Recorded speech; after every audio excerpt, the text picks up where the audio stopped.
Count number one, the jury, find the defendant guilty of first-degree murder of a peace officer in the performance of his duties. Eric Knysz, guilty on all counts in the murder of State Police Trooper Paul Butterfield. Good evening, everyone. I'm Brian Sterling. And I'm Susan Shaw. It took the jury about 90 minutes to come to a verdict, and it was the verdict that Trooper Paul Butterfield's family had been waiting for since he was shot and killed last September on a rural road in Mason County. And let's go live to Ludington. 24-Hour News 8's Heather Walker just spoke with Trooper Paul Butterfield's fiancée. Heather? Yeah, I just got a chance to speak to his fiance, and after this guilty verdict, here's what she had to say. Listen in. I believe that justice was served today. Unfortunately, it doesn't bring Paul back, but at least his killer won't be out to hurt anybody else. I'd like to thank the prosecution team, Michigan State Police, the investigation team, Lieutenant Levitt, Sheriff Cole, the Colonel, and my family for their support, and all my friends for their support. Excuse me. I know it might be hard to say right now, but has this trial today, the end, has this given you some sort of peace? It's too early to say. You know, it's just another chapter. It's this piece is done. But I still go home, and I still grieve, and I still try to pick up the pieces of my life. Very emotional day for Jen Silsky, his fiance, as well as Trooper Butterfield's father and stepmother. After that verdict was read, we were watching here, and we saw them, just tears running down their face, hugging the prosecutor. His parents did not want to speak today. Live in Ludington, Heather Walker, 24-Hour News 8. A lot of emotion in that courtroom. Our team coverage continues from Ludington. 24-Hour News 8's Leon Hendricks. He's been in court for every day of this trial, and he joins us again live tonight. Leon? Brian, good evening. When the verdict was read, we saw not much different of a reaction from Eric Knysz than his demeanor that has been the same throughout the trial. Just a very concentrated, very stoic expression, and almost seeming as though he expected it. You're looking at video as the verdict was being read there. Now, as he left the courtroom, we did get a chance to ask him a couple of questions. Listen.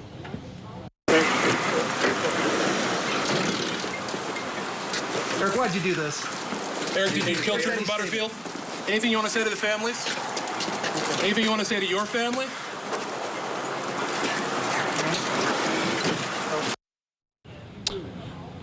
And he was quickly whisked away after that, obviously to head straight to the Mason County Jail, and then, of course, to the Michigan Department of Corrections, where he will serve undoubtedly a prison sentence of life in prison without the possibility of parole. Of course, that will be formalized when sentencing happens.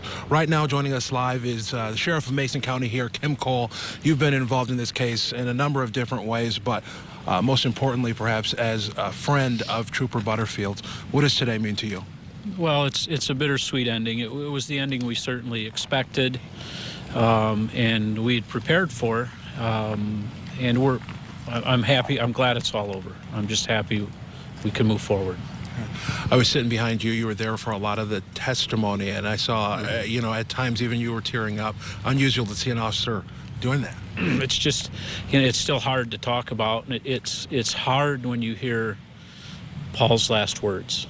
And the prosecutor was right in his closing arguments. You know, Paul helped solve his own case by providing vital information with respect to the license plate number. But yeah, it was hard to hear that. Sheriff, where would we be if he hadn't called out that plate number, do you think, today? Oh, man, I don't know. You know, these guys learn in the academies a protocol for traffic stops and all the various scenarios that they face, and it would have been much harder for sure. Okay. I know it's been a long trial for you, and obviously the verdict you were looking for. Congratulations on that, and great work to your investigators. Thanks Thank you. for all your work, too. All right. Appreciate it. Sheriff Kim Cole, thank you. Right now, back to you. All right, Leon, real quickly while we have you, you got a chance to speak off camera with some of Knysz's family. What did they have to say? Yeah, I talked to them as they were about to leave the courtroom, and obviously I have to remember here, there was really two sides to this. That family has gone through something that no other family should go through as well. They also will deal with the loss of a loved one as he heads to prison. I asked him if he wanted to talk afterward, and he said, just tell him that we still love him. And obviously, as a dad, nothing changes that. But obviously a very difficult day for them, but they too certainly were not expecting anything different than the verdict that came out today. No, it didn't seem like it in court. Leon Hendricks, thank you for that live report. Again, our crew's working to get you more reaction to this verdict. We'll bring you complete coverage tonight at 10 and 11 on 24 Hour News 8.